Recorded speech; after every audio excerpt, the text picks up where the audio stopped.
These are all my fairway drivers here. I like a St. Pro. Isn't it pretty? This one's going to slightly turn to the right for me as well, if not go straight, depending on the angle that I release it or how hard I throw it. Here's a brand new St. Pro. This one will not turn to the right. It'll fly straight with a slight left turn. This is a Felon. This one is going to fly and then turn to the left really hard for me. They all fly about 350 feet for these fairway drivers. And then this is the Spark. This one flies really hard to the left. I wouldn't recommend it unless you have a lot of arm speed, I like to call it, or a lot of power. But I would recommend trying some of these discs out, or at least trying your buddies. But you guys see how the trend's going on here? Everything's the same kind of concept. Now, it'll get a little confusing in the long range because these ones are flying really far. Some of them do rollers, some of them skip. So I have more of these. Take my arm, I'm going to bring it straight back and then straight forward to the target. If the advantages of push putting are you're always going to line up straight. The only thing you're going to have to do is worry about the height. Once you figure it out, you're going to hit here a lot. It's just either are you going to putt it up here or down there. And you're going to see that when I do a push putt, you get more of a rainbow shot. So in my opinion, you're bringing in more variables on you can slightly hit too high or slightly go too low. So I try to do it only when I'm up close. I don't want to make it harder because the farther out you get, you're going to see people are going to be aiming up here to have the putter drop in. In my opinion, I want to aim inside the chains the best I can, even if I'm 80 feet out. That's why I try to learn to do both. But the advantages of push putting are you don't have to be perfect because there's not as much spin. So you can hit off here and it'll still sneak in. I'm gonna come here, shoulder, elbow, then wrist. You guys see how my shoulder is closed there? If you guys are the target, see that? Y'all?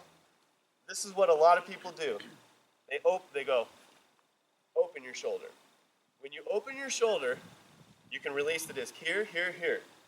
If you're yanking in is what I call, pulling it to the right, you're probably opening your shoulder. So it's very, very difficult to keep your shoulder closed. But something that I just saw Dave Felberg when we were out practicing, if I'm trying to throw at this gentleman, what you got to do is you work on looking at this gentleman while you throw. So 12 o'clock was here, work on looking at 10 o'clock while you release. It's going to help that shoulder close instead of looking at the target, which could bring the shoulder open. So you'll find a lot of us are peeking out of the corner of our eyes when we're doing it. So you'll see us throw like here. And you can tell my head's pointed at him, but I'm releasing here. He feels like, see how you bring 2 points? You're going to bring the 2 points of your finger on it. He feels like that's the most consistent way to grab a disc.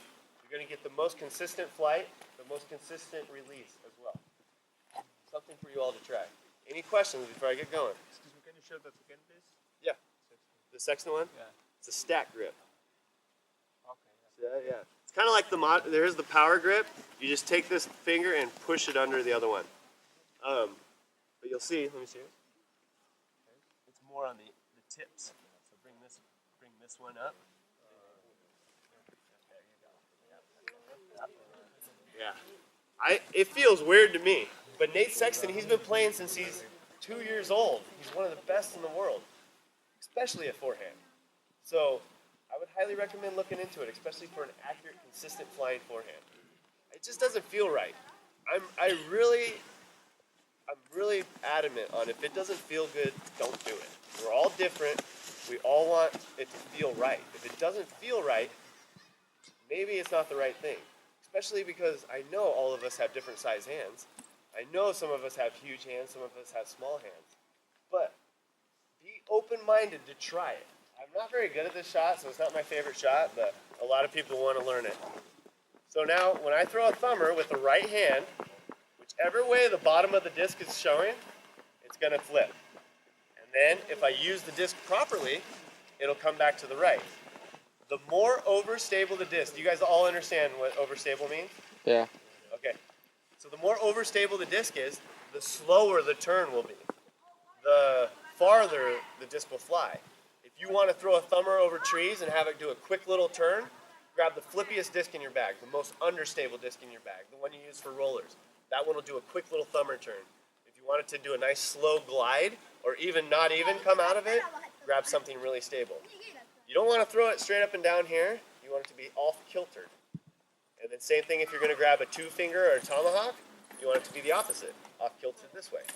And all it does is it helps the turn to start out.